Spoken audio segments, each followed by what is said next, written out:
ಸ್ನೇಹಿತರೆ, ಎಲ್ಲರಿಗೂ ವಿಭಾ world YouTube ಚಾನಲ್ಗೆ ಸ್ವಾಗತ. ಯಾರೆಲ್ಲ ನಮ್ಮ ಚಾನಲ್ ಅನ್ನು ಸಬ್ಸ್ಕ್ರೈಬ್ ಮಾಡದೆ ನೋಡ್ತಾ ಇದ್ದೀರಾ, ಪ್ಲೀಸ್ ಸಬ್ಸ್ಕ್ರೈಬ್ ಮಾಡಿ ನೋಡಿ. ಆಸೆ ಧಾರಾವಾಹಿಯ ಇಂದಿನ ಸಂಚಿಕೆಯಲ್ಲಿ ಏನಾಗುತ್ತೆ ನೋಡೋಣ ಬನ್ನಿ. ಮೊದಲಿಗೆ ರವಿ ಕೆಲಸ ಮುಗಿಸ್ಕೊಂಡು ರೂಮಿಗೆ ಬರ್ತಾನೆ. ಆಗ ಶ್ರುತಿ ಪಂಚೆ ಹಾಕೊಂಡು ಡ್ಯಾನ್ಸ್ ಮಾಡ್ತಾ ಇರ್ತಾಳೆ. ಆಗ ರವಿ, ಏನು ಶ್ರುತಿ ಇದು, ಏನು ನನ್ನ ಬಟ್ಟೆ ಹಾಕೊಂಡು ಈ ತರ ಡ್ಯಾನ್ಸ್ ಮಾಡ್ತಾ ಇದೆಯಲ್ಲ, ಏನಾಗಿತ್ತು ನಿನಗೆ, ಯಾಕೆ ಹಿಂಗ್ ಆಡ್ತಾ ಇದೀಯಾ ಅಂತ ಕೇಳ್ತಾನೆ. ಶ್ರುತಿ, ಇದು ನಿನ್ ಬಟ್ಟೆನೆ ರವಿ ಅಂತಾಳೆ. ಅದಕ್ಕೆ ರವಿ, ಅದ್ ನನ್ ಬಟ್ಟೆನೆ ಅಂತ ನನಗೆ ಚೆನ್ನಾಗಿ ಗೊತ್ತಿದೆ, ಅದನ್ನ ಯಾಕೆ ನೀನ್ ಹಾಕೊಂಡಿದ್ಯಾ, ನಿನ್ಗೆ ಬೇರೆ ಬಟ್ಟೆ ಸಿಕ್ಲಿಲ್ವಾ ಅಂದಾಗ ಶ್ರುತಿ, ಇತ್ತು ರವಿ, ಆದ್ರೆ ಬಂದ ತಕ್ಷಣನೇ ನಿನ್ ಬಟ್ಟೆನೆ ನನಗೆ ಕಣ್ಣಿಗೆ ಬಿದ್ದಿದ್ದು, ಹೇಗಿರುತ್ತೆ ಅಂತ ಹಾಕ್ ನೋಡೋಣ ಅಂತ ಹಾಕ್ತೆ, ಆದ್ರೆ ಕಂಫರ್ಟಬಲ್ ಆಗಿತ್ತು ಅದಕ್ಕೆ ಹಾಕೊಂಡೆ. ಅದು ಅಲ್ಲದೆ ನಿನ್ ಬಟ್ಟೆನ ಹಾಕೊಂಡಿದ್ರೆ ನೀನ್ ನನ್ ಜೊತೆನೆ ಇರೋ ತರ ಅನಿಸ್ತಿದೆ ಅಂತಾಳೆ. ಅದಕ್ಕೆ ರವಿ, ಹೌದಾ, ಹಾಗಾದ್ರೆ ನನ್ ಬಟ್ಟೆನೆ ಮದ್ವೆ ಬೇಕು ತಾನೆ, ಮೊದ್ಲು ಬೇರೆ ಬಟ್ಟೆ ಬದಲಾಯಿಸ್ಕೊಂಡು ಬಾ ಹೋಗು ಅಂತಾನೆ.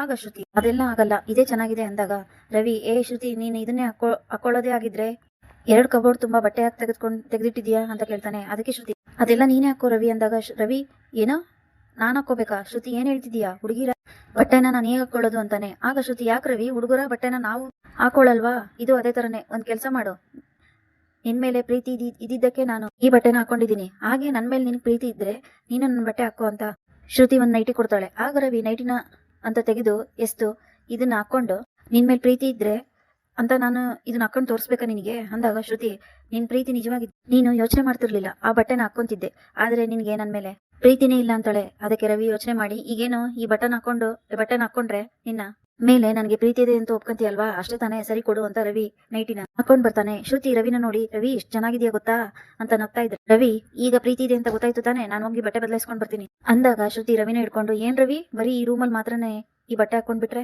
ದೊಡ್ಡ ವಿಷಯನಾ ಅಂತಾಳೆ. ಅದಕ್ಕೆ ರವಿ, ಅದಕ್ಕೆ ಅಂತ ನಾಳೆ ಹೋಟ್ಲಿಗೂ ಇದನ್ನೇ ಹಾಕೊಂಡು ಹೋಗ್ಲಾ ಅಂದಾಗ ಶ್ರುತಿ, ಅಷ್ಟೆಲ್ಲ ಬೇಡ, ಅಡಿಗೆ ಮನೆಗೆ ಹೋಗಿ ಒಂದ್ ಲೋಟ ಟೀ ಮಾಡ್ಕೊಂಡ್ ಬಾ ಅಷ್ಟೇ ಅಂತಾಳೆ. ಆಗ ರವಿಗೆ ಗಾಬರಿಯಾಗಿ, ಶ್ರುತಿ ಏನ್ ಹೇಳ್ತಿದ್ಯಾ, ಅದೆಲ್ಲ ಆಗಲ್ಲ, ಯಾರಾದ್ರೂ ನೋಡ್ಬಿಟ್ರೆ ಅಂದಾಗ ಶ್ರುತಿ, ನೋಡಿದ್ರೇನಾಯ್ತು, ಈಗ ನಾನು ಕೂಡ ನಿನ್ ಬಟ್ಟೆ ಹಾಕೊಂಡಿದೀನಿ ತಾನೇ, ಬೇಕಾದ್ರೆ ಹೇಳು, ರೋಡಲ್ಲೆಲ್ಲ ನಡೆದಾಡ್ಕೊಂಡ್ ಬರ್ತೀನಿ, ಆದ್ರೆ ನೀನ್ ನಾಚಿಕೆ ಪಡ್ತಿದ್ಯಾ ಅಂತಾಳೆ. ಅದಕ್ಕೆ ರವಿ, ನೀನ್ ಹಾಕೊಳ್ಳೋದಕ್ಕೂ ನಾನು ಹಾಕೊಳ್ಳೋದಕ್ಕೂ ವ್ಯತ್ಯಾಸ ಇಲ್ವೇನೆ, ಚಿಕ್ಕ ಮಗು ಮಾಡ್ತಿದ್ಯಾ, ಯಾಕೆ ಹೀಗೆ ಹಿಂಸೆ ಕೊಡ್ತಿದ್ಯಾ ಅಂದಾಗ ಶ್ರುತಿ, ಬೇರೆಯವರ ಬಗ್ಗೆ ಯಾಕೆ ಯೋಚನೆ ಮಾಡ್ತಿದ್ಯಾ, ನನ್ ಮೇಲೆ ಪ್ರೀತಿ ಇದ್ರೆ ನನ್ಗೋಸ್ಕರ ಮಾಡು, ಇಲ್ಲ ಅಂತ ಒಪ್ಕೊ ಅಂತಾಳೆ. ಆಗ ರವಿ, ಈಗೇನ್ ಟೀ ಮಾಡ್ಕೊಂಡ್ ಬರ್ಬೇಕಷ್ಟೇ ತಾನೇ, ಇರು ಅಂತ ಹೇಳಿ, ಈ ಬಟ್ಟೆನೆ ಪರವಾಗಿಲ್ಲ, ಚೆನ್ನಾಗ್ ಗಾಳಿ ಆಡ್ತಾ ಇದೆ ಒಳಗಡೆ ಎಲ್ಲ ಅಂತ ರೂಮಿಂದ ಮೆಲ್ಲಗೆ ಹೊರಗಡೆ ಬಂದು ಬಗ್ ನೋಡ್ತಾನೆ. ಅಲ್ಲಿ ಯಾರು ಇಲ್ಲದನ್ನ ನೋಡಿ ಅಡಿಗೆ ಮನೆ ಕಡೆ ಹೋಗಿ ಫ್ರಿಜ್ ಇಂದ ಹಾಲ್ ತಗೊಂಡು ಹೋಗಿ ಟೀ ಮಾಡ್ತಾ ಇರ್ತಾನೆ. ಆಗ ದಿಢೀರ್ ಅಂತ ರೋಹಿಣಿ ನೀರು ಕುಳೋದಕ್ಕೆ ಅಂತ ಅಡಿಗೆ ಮನೆಗೆ ಬಂದಾಗ ರವಿ ಓಡಿ ಹೋಗಿ ಸೈಡಲ್ಲಿ ಬಚ್ಚಿಟ್ಕೊಳ್ತಾನೆ.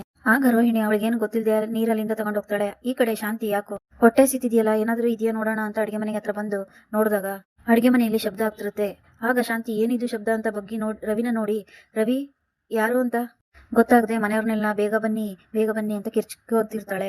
ಆಗ ಏನಾಯ್ತು ಅಂತ ಗಾಬರಿಯಿಂದ ಎದ್ದು ಬಂದಾಗ, ನಮ್ಮ ಮನೆಗೆ ನೈಟಿ ಹಾಕೊಂಡು ಕಳ್ಳಿ ಬಂದಿದ್ದಾಳೆ ರೀ ಅಂತಾಳೆ. ಇದನ್ನೆಲ್ಲ ನೋಡಿ ರವಿ ಅಲ್ಲೇ ಇದ್ದ ಬಟ್ಟೆನ ತಗೊಂಡು ಮುಖ ಮುಚ್ಕೊಂತಾನೆ. ಅಷ್ಟೊತ್ತಿಗೆ ಸೂರ್ಯ ಓಡ್ ಬಂದು, ಏನಾಯ್ತು ಸಕ್ರೆ, ಯಾಕೆ ಹಿಂಗ್ ಬಡ್ಕೊಂತಿರೋದು ಅಂದಾಗ, ನೈಟಿ ಕಳ್ಳಿ ಬಂದಿದ್ದಾಳಂತೆ ಕಣೋ ಅಂತಾನೆ ಮನೋಜ.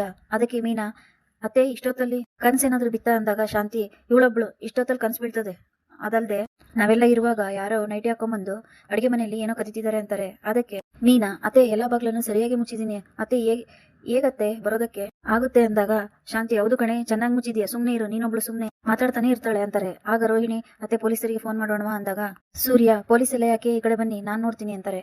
ಅದನ್ನ ಕೇಳಿಸ್ಕೊಂಡ ರವಿ ಅಡಿಗೆ ಮನೆ ಲೈಟ್ ಎಲ್ಲ ಆಫ್ ಮಾಡಿದಾಗ ಸೂರ್ಯ ಮೀನನ್ ಕೈ ಹಿಡ್ಕೊಂಡು, ರೀ ಬೇಡ ರೀ ನೀವು ಹೋಗೋದು, ಲೈಟ್ ಬೇರೆ ಆಫ್ ಮಾಡ್ಬಿಟ್ರು, ಕೈಯಲ್ಲಿ ಏನಾದ್ರು ಚಾಕು ಏನಾದ್ರು ಇದ್ರೆ ಇಟ್ಕೊಂಡಿದ್ರೆ ಏನ್ರಿ ಮಾಡೋದು ಅಂತಾಳೆ. ಆಗ ಮನೋಜ, ಇಷ್ಟೊತ್ತಲ್ಲಿ ಒಂದು ಹುಡುಗಿ ನೈಟಿಲ್ ಕಳ್ತನ ಮಾಡೋಕೆ ಬಂದಿದ್ದಾಳೆ, ಯಾರು ಅಂತ ನೋಡೋಣ ಅಂತ ಹೇಳಿ ಸೂರ್ಯ ಅಲ್ಲಿರೋ ದೊಣ್ಣೆ ತಂದು ಯಾರು ಅಂತ ನೋಡಪ್ಪ ಅಂತಾರೆ.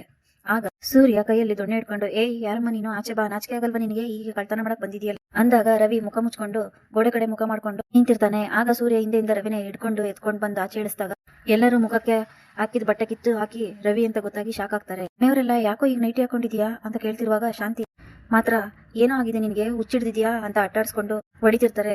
ಅದನ್ನ ಕೇಳಿಸ್ಕೊಂಡ ಶ್ರುತಿ ಹೊರಗಡೆ ಬಂದು, ಅತ್ತೆ ಅದು ನಂದು ನೈಟಿ ಅಂತಾಳೆ. ಆಗ ಮೀನಾ, ಯಾಕೆ ಶ್ರುತಿ ರವಿ ನಿಮ್ ಬಟ್ಟೆ ಹಾಕೊಂಡಿರೋದು ಅಂದಾಗ ಶ್ರುತಿ, ಅವ್ರ ಬಟ್ಟೆನ ನಾನು ಅದಕ್ಕೆ ಅಂತಾಳೆ. ಶಾಂತಿ ಶ್ರುತಿ ನೋಡಿ, ಏನಮ್ಮ ಇದು, ಈ ತರ ಲುಂಗಿ ಎಲ್ಲ ಹಾಕೊಂಡ್ ನಿಂತಿದ್ಯಾ ಅಂದಾಗ, ಏನಿಲ್ಲ ಅತ್ತೆ, ನಾನು ರವಿ ಬಟ್ಟೆ ಹಾಕೊಂಡಿದ್ದೆ, ಅದೇ ತರ ನನ್ನ ನೈಟಿ ಹಾಕೊಂಡು ಟೀ ಮಾಡ್ಕೊಡ್ತೀಯ ಅಂತ ರವಿಗೆ ಚಾಲೆಂಜ್ ಮಾಡಿದ್ದೆ, ರವಿ ಅದಕ್ಕೆ ಇದೆಲ್ಲ ಅಂತಾಳೆ.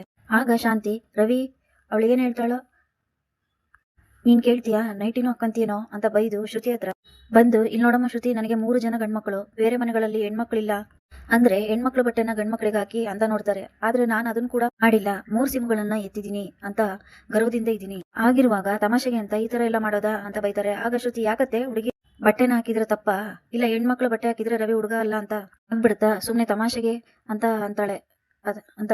ಆಗ ಶಾಂತಿ, ಇದೆಲ್ಲ ತಮಾಷೆಗೆ ಮಾಡೋದಾ? ನೋಡಮ್ಮ ಶ್ರುತಿ, ಇದೆಲ್ಲ ನನ್ಗೆ ಇಷ್ಟ ಆಗೋದಿಲ್ಲ, ಇನ್ಮೇಲೆ ಈಗೆಲ್ಲ ಮಾಡ್ಬೇಡ ಅಂತ ಹೇಳಿ ರವಿ ಹೋಗೋ ಮೊದ್ಲು ಬಟ್ಟೆ ಬದಲಾಯಿಸ್ಕೋ. ಅವಳು ಹೇಳಿದ ತಕ್ಷಣನೇ ನೈಟಿ ಹಾಕೊಂಡು ನಿಂತ್ಕೊಂಡ್ಬಿಟ್ಟ. ನಿನ್ಗೆ ನಾಚಿಕೆ ಆಗಲ್ವೇನೋ ಅಂತ ಬೈದ್ಬಿಟ್ಟು ಹೋಗ್ತಾರೆ. ಆಗ ಶ್ರುತಿ ರಂಗನಾಥ್ ಹತ್ರ ಮಾವ, ಇದೆಲ್ಲ ತಮಾಷೆಗೆ ಅಂತ ಮಾವ ಮಾಡಿದ್ದು, ಆದ್ರೆ ಅತ್ತೆ ನೋಡಿ ಹೇಗ್ ಬೈದ್ಬಿಟ್ಟು ಹೋಗ್ತಾ ಇದಾರೆ ಅಂತ ಹೇಳ್ದಾಗ ರಂಗನಾಥ್, ಇದೆಲ್ಲ ನಿಮ್ ರೂಮಲ್ಲಿ ಇಟ್ಕೊಡ್ರಮ್ಮ, ಈಗ ನೋಡು ನಿಮ್ಮ ಅತ್ತೆ ಊರೆಲ್ಲ ಕೇಳೋ ತರ ಬೈದ್ಬಿಟ್ಟು ಹೋದ್ಲು, ಇದೆಲ್ಲ ಬೇಕಿತ್ತ ನಿಮ್ಗೆ ಅಂತ ಹೇಳಿ ಹೋಗ್ತಾರೆ. ಈಗ ಮೀನಾ, ರೋಹಿಣಿ, ಶ್ರುತಿ ಈ ಗೆಟಪ್ ತುಂಬಾ ಚೆನ್ನಾಗಿದೆ ಅಂತಿದ್ರೆ, ಇನ್ನೊಂದ್ ಕಡೆ ಸೂರ್ಯ ಮನೋಜ ರವಿನ ಇಟ್ಕೊಂಡು, ಚೆನ್ನಾಗಿದೆಯಾ ಕಣೋ, ಹಾಗೆ ಈ ದಾಡಿನ ಶೇವ್ ಮಾಡ್ಬಿಡು, ಕರೆಕ್ಟ್ ಇರುತ್ತೆ ಅಂತ ಹೇಳಿ ಎಲ್ಲರೂ ಸೆಲ್ಫಿ ತಗೊಂತಿರ್ತಾರೆ. ನಂತರ ರವಿನ ಇಟ್ಕೊಂಡು ಮನೆಯೆಲ್ಲ ಓಡಾಡಿಸ್ಕೊಂಡು ಸೂರ್ಯ ಮತ್ತೆ ಮನೋಜ ಇಬ್ರು ತಮಾಷೆ ಮಾಡ್ತಿರ್ತಾರೆ. ಮಾರನೇ ದಿನ ಮೀನಾ ಅಡಿಗೆ ಮನೆಯಲ್ಲಿ ಕೆಲಸ ಮಾಡ್ತಿರ್ತಾಳೆ. ಅಲ್ಲಿಗೆ ಸೂರ್ಯ ಬಂದು, ಏನೇ ಮೀನಾ ಕೆಲಸ ಶುರು ಹಚ್ಕೊಂಡಿದ್ಯಾ, ಬೆಳಗ್ಗೆನೆ ದಿನ ನೀನೇ ಇದೆಲ್ಲ ಮಾಡ್ಬೇಕಾ? ಹೌದು, ಮಾರ್ಕೆಟ್ಗೆ ಹೂ ತಗೊಳಕ್ಕೆ ಬೇರೆ ಹೋಗ್ಬೇಕು ಅಂತ ಹೇಳಿದ್ಯಲ್ಲ, ಏನಾಯ್ತು ಅಂದಾಗ ಮೀನಾ, ಬೆಳಗ್ಗೆ 5 ಗಂಟೆಗೆ ಹೋಗಿ ಬಂದ್ಬಿಟ್ಟೆ ರೀ, ಹೂವೆಲ್ಲ ತಂದು ಆಚೆ ಇಟ್ಟಿದ್ದೀನಿ, ಆಮೇಲೆ ನಿಧಾನವಾಗಿ ಕಟ್ಟಬೇಕು ಅಂತಾಳೆ. ಅದಕ್ಕೆ ಸೂರ್ಯ, ಎಷ್ಟಮ್ಮ ಕೆಲಸ ಮಾಡ್ತೀಯ ನೀನು, ಇನ್ನೂ ಇಬ್ರು ಸೊಸೆರಿದಾರಲ್ಲ, ಅವ್ರನ್ನೂ ಮಾಡು ಅಂತ ಹೇಳು, ನೀನು ಹೋಗಿ ಹೂ ಕಟ್ಟೋದನ್ನ ನೋಡು, ಈಗ ನಮ್ಮ ವ್ಯಾಪಾರನೇ ಮೊದಲು ಮುಖ್ಯ, ಅದನ್ನ ಮಾಡಿದ್ರೆ ತಾನೇ ಮುಂದೆ ಬಿಸ್ನೆಸ್ ಡೆವಲಪ್ ಆಗೋದು ಅಂತಿರುವಾಗ್ಲೇ ಶಾಂತಿ ಬಂದು, ಅದೆಲ್ಲ ಆಮೇಲೆ ಮಾಡಿದ್ರಾಯ್ತು, ಮೊದಲು ಮನೆನೇ ಮುಖ್ಯ, ಮನೇಲಿರೋ ಕೆಲಸ ಮುಗಿಸಿ ಆಮೇಲೆ ಏನ್ ಬೇಕಾದ್ರೂ ಮಾಡ್ಕೋಬಹುದು, ಮೀನಾ ಟೀ ತಗೊಂಡ್ ಬಾರೆ ಮೊದಲು ಅಂತಾರೆ. ಆಗ ಸೂರ್ಯ ಬಂದು, ಯಾಕೆ ಇದೇನು ಹೊಸ ರೂಲ್ಸಾ? ಹಾಗೇನಾದ್ರೂ ಆಗಿದ್ರೆ ಅದೆಲ್ಲರಿಗೂ ಅನ್ವಯ ಆಗ್ಬೇಕು, ಇನ್ನಿಬ್ರು ಸೊಸೆಂದ್ರು ಇದಾರೆ ಅಲ್ವಾ, ಬೆಳಗ್ಗೆನೆ ಎಬ್ಸಿ ಅವ್ರಿಗೂ ಹಾಗೆ ಮಾಡೋದು ಕೇಳು ಸಕ್ರೆ. ಇಬ್ರು ಬೆಳಗ್ಗೆನೆ ಎದ್ದು ಕೆಲಸ ಮಾಡಿ ಕೆಲ್ಸಕ್ಕೆ ಹೋಗ್ತಾರ, ಒಬ್ರು ಮೇಕಪ್ ಹಾಕ್ತೀನಿ ಅಂತ ಹೋದ್ರೆ ಇನ್ನೊಬ್ರು ವಾಯ್ಸ್ ಡಬ್ಬಿಂಗ್ ಮಾಡ್ತೀನಿ ಅಂತ ಓಡೋಗ್ತಾರೆ.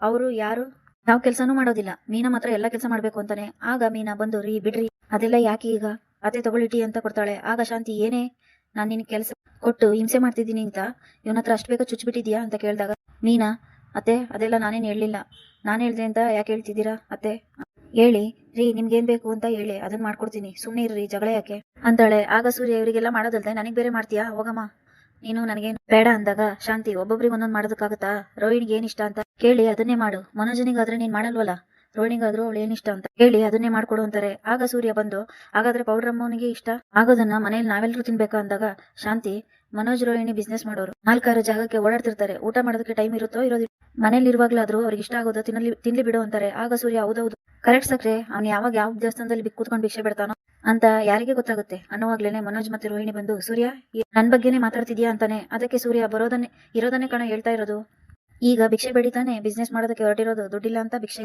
ಬೇಡ್ತಿದ್ದೆ, ಅದೇ ತರ ದುಡ್ಡು ಸಿಕ್ತಲ್ಲ. ಆದ್ರೆ ಒಂದ್ ವಿಷಯ ಕಣ ಮನೋಜ, ಇದು ಬೇರೆ ಯಾರಿಗಾದ್ರೂ ಗೊತ್ತಾಯ್ತು ಅಂತ ಇಟ್ಕೋ, ಎಲ್ಲ ಹೋಗಿ ಆ ದೇವಸ್ಥಾನ ಬಾಗಿಲಲ್ಲ ಕುತ್ಕೊಂಡ್ ಬಿಡ್ತಾರೆ, ಆಮೇಲೆ ದೇವಸ್ಥಾನದ ಬಾಗಿಲು ಫುಲ್ ಆಗ್ಬಿಡುತ್ತೆ, ದೇವಸ್ಥಾನದ ಒಳಗಡೆ ಯಾರು ಹೋಗೋದಕ್ಕೆ ಆಗೋದಿಲ್ಲ ಅಂತಾನೆ. ಆಗ ರಂಗನಾಥ್ ಬಂದು, ಏನ್ರೋ ದೇವಸ್ಥಾನದ ಬಗ್ಗೆ ಏನೇನೋ ಮಾತಾಡ್ತಿದ್ದೀರಾ ಅಂತ ಕೇಳಿ ಸೂರ್ಯ, ಅದೇನಿಲ್ಲಪ್ಪ, ನಮ್ಮ ಮನೋಜ ಹೇಗೆ ಬಿಸ್ನೆಸ್ ಮ್ಯಾನ್ ಆದ ಅಂತ ಮಾತಾಡ್ತಿದ್ವಿ ಅಷ್ಟೇ ಅಂತಾನೆ. ಆಗ ರೋಹಿಣಿ ಬಂದು, ಮಾವ ಸೂರ್ಯ ಅವರು ಬೇಕು ಅಂತಾನೆ ಮನೋಜ್ಗೆ ಅವಮಾನ ಮಾಡ್ತಿದ್ದಾರೆ ಅಂದಾಗ ಶಾಂತಿ ಬಂದು, ನೋಡ್ರಿ ಇವ್ನು ರೋಹಿಣಿ ಅವರ ಅಪ್ಪ ಕಳಿಸಿರೋ ದುಡ್ಡಲ್ಲಿ ಮನೋಜ ಬಿಸ್ನೆಸ್ ಮಾಡ್ತಿರೋದಕ್ಕೆ ಭಿಕ್ಷೆ ಅಂತ ಹೇಳಿ ಆಡ್ಕೊಂತಿದ್ದಾನೆ, ಹೊಟ್ಟೆ ಉರಿಯಿರಿ ಇವನಿಗೆ, ಎಲ್ಲಿ ನನ್ ಮಗ ಉದ್ಧಾರ ಆಗ್ಬಿಡ್ತಾನೋ ಅಂತ ಅಂತಿರ್ತಾರೆ. ಆಗ ರಂಗನಾಥ್, ಸೂರ್ಯ ಈಗ ಮಾಡ್ಕೊಳ್ಳಿ ಬಿಡೋ, ಬೆಳಗ್ಗೆನೆ ಯಾಕೆ ಶುರು ಮಾಡ್ಕೊಂಡಿದ್ಯಾ, ಹೋಗೋ ನಿನ್ ಕೆಲಸ ನೋಡ್ಕೋ ಹೋಗು ಅಂತ ಕಳಿಸ್ತಾರೆ. ಇಲ್ಲಿಗೆ ಈ ಸಂಚಿಕೆ ವಿಡಿಯೋ ಮುಕ್ತಾಯವಾಗುತ್ತದೆ. ಈ ವಿಡಿಯೋ ನಿಮ್ಗೆ ಇಷ್ಟವಾಗಿದ್ದಲ್ಲಿ ಪ್ಲೀಸ್ ಸಬ್ಸ್ಕ್ರೈಬ್ ಮಾಡಿ. Thanks for watching.